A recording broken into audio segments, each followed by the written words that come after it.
Welcome back. पिछले video में हमने प्राचीन भारत के इतिहास के स्रोत देखे थे। इस वीडियो में प्रागैतिहासिक काल देखेंगे, जिस काल में मनुष्य ने घटनाओं का कोई लिखित विवरण उद्धृत नहीं किया, उसे प्रागैतिहासिक काल कहते हैं। मानव विकास के उस काल को इतिहास कहा जाता है जिसका विवरण लिखित रूप में उपलब्ध है। आद्य ऐतिहासिक काल उस काल को कहते हैं जिस काल में लेखन कला के प्रचलन के बाद उपलब्ध लेख पढ़े नहीं जा सके हैं। ज्ञानी मानव का प्रवेश इस धरती पर आज से लगभग 30 या 40 हजार वर्ष पूर्व हुआ। पूर्व पाषाण युग के मानव की जीविका का मुख्य आधार शिकार था। आग का आविष्कार पूरा पाषाण काल में एवं पहिए का आविष्कार नवपाषाण काल में हुआ। मनुष्य में स्थायी निवास की प्रवृत्ति नवपाषाण काल में हुई तथा उसने सबसे पहले कुत्ता का पालतू बनाना उपयोग किया। मनुष्य ने सर्वप्रथम तांबा धातु का प्रयोग किया तथा उसके द्वारा बनाया जाने वाला प्रथम औजार कुल्हाड़ी था। कृषि का आविष्कार नवपाषाण काल में हुआ। प्रागैतिहासिक अन्य उत्पादक स्थल मेहरगढ़ पश्चिमी बलूचिस्तान में अवस्थित है। कृषि के लिए अपनाई गई सबसे प्राचीन फसल गेहूं एवं जौ थी। पल्लावरम नामक स्थान पर प्रथम भारतीय पुरापाषाण कलाकृति की खोज हुई थी। भारत में पूर्व प्रस्तर युग के अधिकांश औजार स्फटिक यानी कि पत्थर के बने थे। भारत का सबसे प्राचीन नगर मोहनजोदड़ो था, सिंधी भाषा में जिसका अर्थ है मृतों का टीला। अब सिंधु सभ्यता रेडियो कार्बन C14 जैसी नवीन विश्लेषण पद्धति के द्वारा सिंधु सभ्यता की सर्वमान्य तिथि 2350 ईस्वी सन पूर्व से 1750 ईस्वी सन पूर्व मानी गई है। सिंधु सभ्यता की खोज राय बहादुर दयाराम साहनी ने की। सिंधु सभ्यता को प्रागैतिहासिक अथवा कांस्य युग में रखा जा सकता है। इस सभ्यता के पूर्व मुख्य निवासी द्रविड़ एवं भूमध्य सागरीय थे।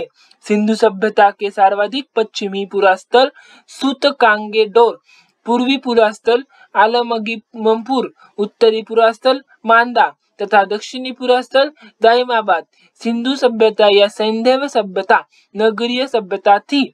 सैंधव सभ्यता से प्राप्त परिपक्व अवस्था वाले स्थलों में केवल 6 को ही बड़े नगर की संज्ञा दी गई है। यह मोहनजोदड़ो, हड़प्पा, गनवारीवाला, धोरीवाला, राखीगढ़ी एवं कालीबंगन। स्वतंत्रता प्राप्ति पश्चात हड़प्पा संस्कृति के सर्वाधिक स्थल गुजरात में खोजे गए हैं। लोथल एवं सुतकोतदा सिंधु सभ्यता का बंदरगाह था। जुते हुए खेत और नक्काशीदार ईंटों के प्रयोग का साक्ष्य कालीबंगन से प्राप्त हुआ है। मोहनजोदड़ो से प्राप्त अन्नागार संभवतः सैंधव सभ्यता की सबसे बड़ी इमारत है। मोहनजोदड़ो से प्राप्त बृहद स्नानागार एक मुख्य स्मारक है। सिंधु काल में विदेशी व्यापार आयातीय वस्तु क्या थे? तांबा प्रदेश कौन से? खितड़ी बलूचिस्तान ओमान। चांदी आयातीय वस्तु अफगानिस्तान ईरान प्रदेश में। सोना प्रदेश है Karnataka Afghanistan Iran. Tin Afghanistan Iran. गोमेद सौराष्ट्र। लाजवर्द मेसोपोटामिया। सीसा ईरान। अग्निकुंड लोथल एवं कालीबंगन से प्राप्त हुए हैं। मोहनजोदड़ो से प्राप्त एक शील पर 3 मुख वाले देवता यानी कि पशुपतिनाथ की मूर्ति मिली है। उनके चारों ओर हाथी, गेंडा, चित्ता एवं भैंसा विराजमान है। मोहनजोदड़ो से नर्तकी की एक कांस्य मूर्ति मिलती है। हड़प्पा की मोहरों पर सबसे अधिक एक श्रृंगी पशु का अंकन मिलता है। मन के बनाने के कारखाने लोथल एवं चंदूदहो में मिले हैं। सिंधु सभ्यता की लिपि भावचित्रात्मक है। यह लिपि दाई से बाई और लिखी जाती थी। जब अभिलेख से अधिक पंक्तियों का होता था तो पहली पंक्ति दाई से बाई और दूसरी बाई से दाई और लिखी जाती थी। सिंधु सभ्यता के लोगों ने नगरों तथा घरों के विन्यास के लिए ग्रिड पद्धति अपनाई। घरों के दरवाजे और खिड़कियां सड़क की ओर न खुलकर पिछवाड़े की ओर खुलते। केवल लोथल नगर के घरों के दरवाजे मुख्य सड़क की ओर खुलते थे। सिंधु सभ्यता में मुख्य फसल थी गेहूं और जौ। सैंधववासी मिठास के लिए शहद का प्रयोग करते थे। रंगपुर एवं लोथल में चावल के दाने मिल रहे हैं जिनसे धान की खेती होने का प्रयोग मिलता है। चावल के प्रथम साक्ष्य लोथल से ही प्राप्त हुए हैं। सूरकोतदा, कालीबंगन एवं लोथल से सैंधवकाली घोड़े के अस्थि पंजर मिले हैं। तिल की इकाई संभवतः 16 के अनुपात मिली थी। सैंधव सभ्यता के लोग यातायात के लिए 2 पहियों एवं 4 पहियों वाली बैलगाड़ी या भैंसा गाड़ी का उपयोग करते थे। मेसोपोटामिया के अभिलेखों में वर्णित मेलुहा शब्द का अभिप्राय सिंधु सभ्यता से ही है। संभवतः हड़प्पा संस्कृति का शासन वाणिक वर्ग के हाथों में था। पिगटहा ने हड़प्पा एवं मोहनजोदड़ो को एवं विस्तृत साम्राज्य की जुड़वा राजधानी कहा है। सिंधु सभ्यता के लोग धरती को उर्वरता की देवी मानकर उसकी पूजा किया करते थे। वृक्ष पूजा एवं शिव पूजा के प्रचलन में साक्ष्य भी सिंधु सभ्यता से मिलते हैं। स्वस्तिक चिन्ह संभवतः हड़प्पा सभ्यता की देन है। इस चिन्ह से सूर्योपासना का अनुमान लगाया जाता है। सिंधु घाटी के नगरों में किसी भी मंदिर के अवशेष नहीं मिले हैं। सिंधु सभ्यता में मातृदेवी की उपासना सर्वाधिक प्रचलित थी। पशुओं में कुबड़ वाला सांड इस सभ्यता के लोगों के लिए विशेष पूजनीय था। श्री मृदमूर्तियां, मिट्टी की मूर्तियां अधिक मिलने से ऐसा अनुमान लगाया जाता है कि सैंधव समाज मातृसत्तात्मक था। सैंधववासी सूती एवं ऊनी वस्त्रों का प्रयोग करते थे। मनोरंजन के लिए सैंधववासी मछली पकड़ना, शिकार करना, पशु पक्षियों से आपस में लड़ाना, चौपड़ और पासा खेलना आदि साधनों का प्रयोग करते थे। सिंधु सभ्यता के लोग काले रंग के डिजाइन किए हुए लाल मिट्टी के बर्तन बनाते थे।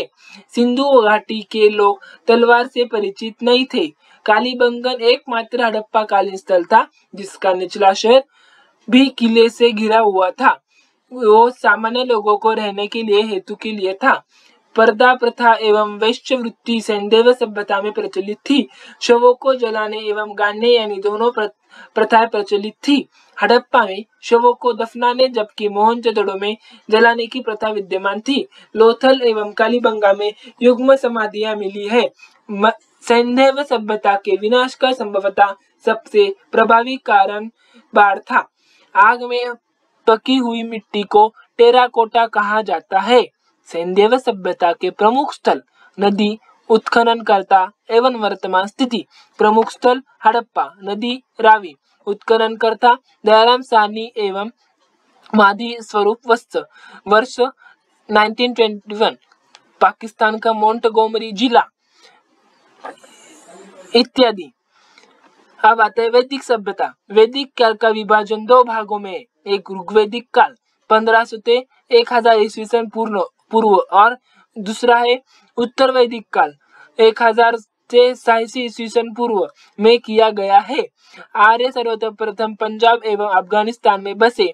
मैक्स मूलर ने आर्यों का मूल निवास स्थान मध्य रशिया को माना है। आर्यों द्वारा निर्मित सभ्यता वैदिक सभ्यता कहलाई। आर्यों द्वारा विकसित सभ्यता ग्रामीण सभ्यता थी।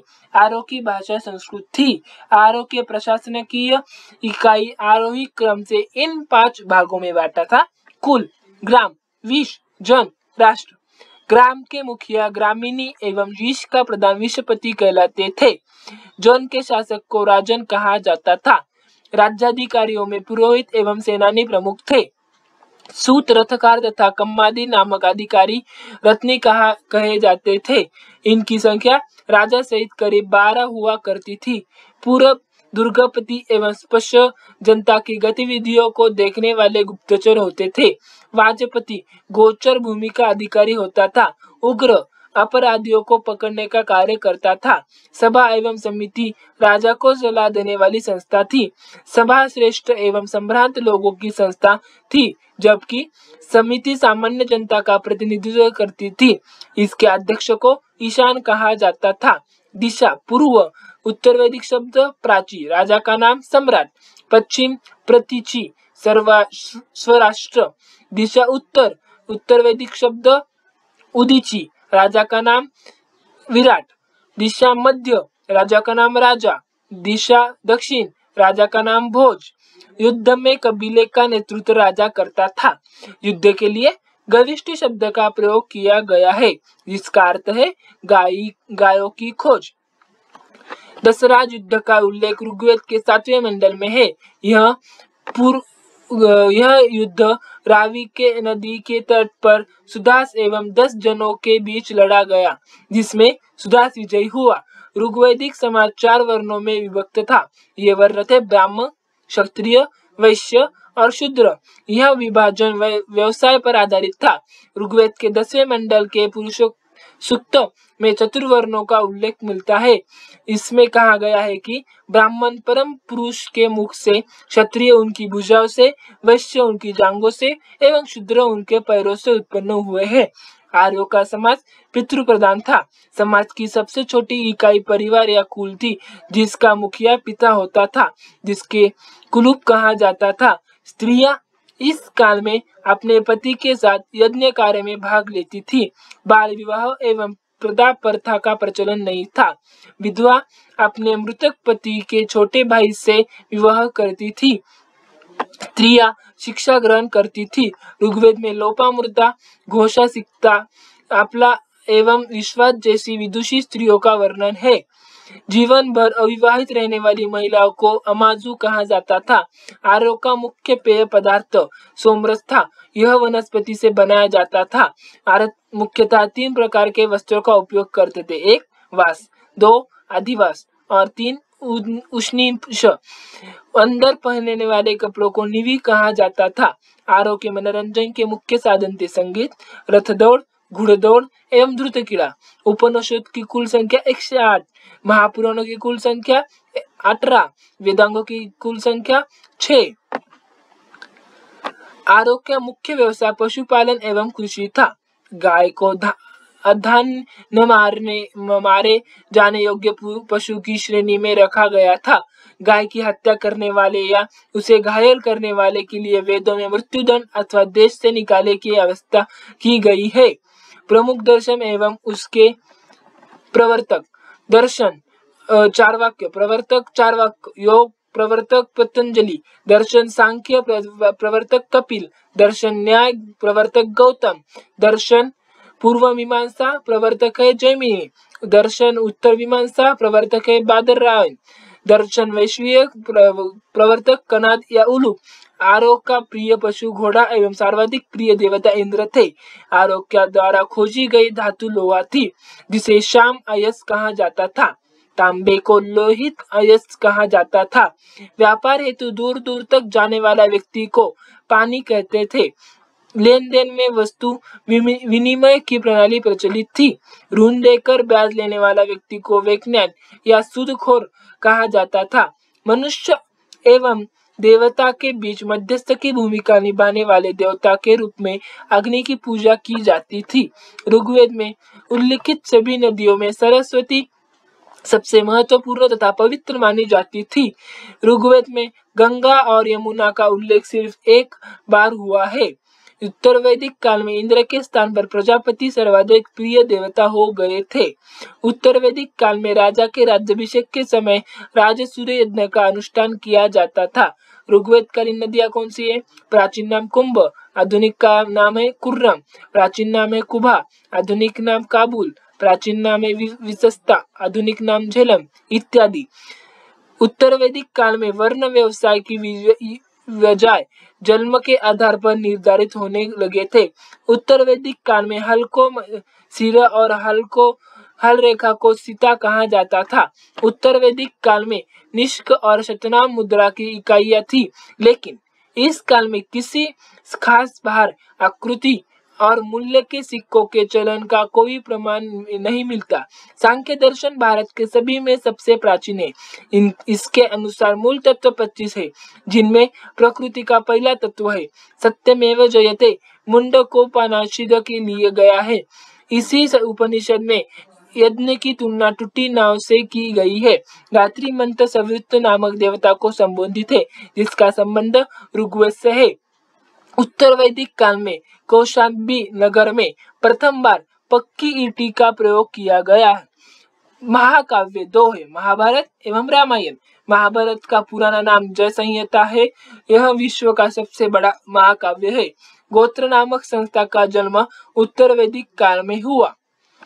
देवता इंद्र संबंध क्या है? युद्ध का नेता एवं वर्षा का देवता।